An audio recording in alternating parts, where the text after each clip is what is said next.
Hi friends, আজ আমার ছাদ বাগানের কচু গাছ থেকে কচু পাতা তুলে দেখো আমি আজকে কি বানালাম সেটাই তোমাদের সাথে শেয়ার করব। তো দেখো এবার আমি আমার গাছ থেকে কচু পাতাগুলো তুলে নিচ্ছি। দুটো তুলবো, বেশি তুলবো না, কারণ আমি মিনি কিচেনে রান্না করব সেই জন্য। তো কচু পাতাটাকে এবার ভালো করে ধুয়ে নিয়েছিলাম। তারপর আমার গাছে যে লঙ্কাগুলো হয়ে আছে এখান থেকে দুটো পাকা লঙ্কা তুলে নিচ্ছি। আর আজ এই ভিডিওতে আমি তোমাদের সাথে শেয়ার করব এখন আমার ছাদ বাগানে কি কি সবজি হয়ে আছে। নতুন একটা সবজি হয়েছে যেটা আমার ছাদ বাগানে ফার্স্ট টাইম, সেটা আমি তোমাদেরকে এই ভিডিওতে দেখাবো। তার জন্য কিন্তু তোমরা পুরো ভিডিওটা দেখো। দেখো এখন আমি গাছ থেকে পাকা পাকা দুটো টমেটো তুলে নিলাম, কিন্তু এই টমেটোগুলো আমার এখন লাগবে না, তবুও তুললাম।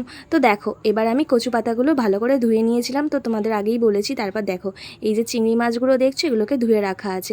এই চিংড়ি মাছগুলো এবার কচু পাতার মধ্যে দিয়ে দিচ্ছি। আর যা গরম পড়েছে তার মধ্যে ছাদে এসে ভিডিও বানানোটা খুব চাপের হয়ে যাচ্ছে। তো দেখো কচু পাতার মধ্যে সব চিংড়ি মাছগুলো রাখা হয়ে গেছে। এবার আমি এর মধ্যে নুন আর হলুদ দিয়ে দিলাম। তারপর দেখো কাঁচা সর্ষের তেল দিয়ে দিলাম। তারপর দুটো পাকা লঙ্কা দিয়ে দিয়েছি। দিয়ে এবার কচু পাতাটাকে ভালো করে মুড়ে নিচ্ছি। তারপর একটা সাদা সুতো দিয়ে ভালো করে বেঁধে নিলাম। রোদ্দুরের তাপটা এবার দেখো জাস্ট।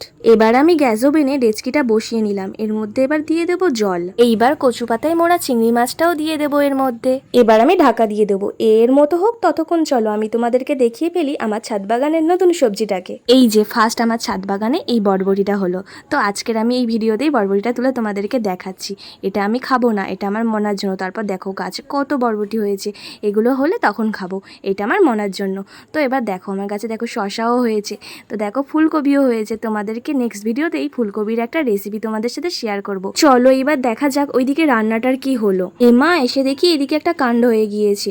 তো দেখো আমি যে সুতোটা দিয়ে কচু পাতা বেঁধেছিলাম সেই সুতোটা খুলে গিয়েছে। আর দেখো কচু পাতাটা কতটুকানি হয়ে গেছে। এইবার কচু পাতার গা থেকে ভালো করে জলটা ঝাড়িয়ে নিলাম। তারপরে একটা প্লেটে নিয়ে নিয়েছি। এবার চলো সুতোটাকে বের করে দেওয়া যাক।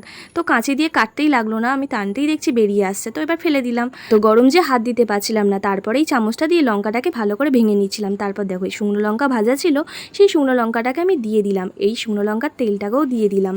দিয়ে এর মধ্যে একটু নুন দিয়ে দিয়েছি। এবার চলো এটাকে ভালো করে মেখে নেওয়া যাক।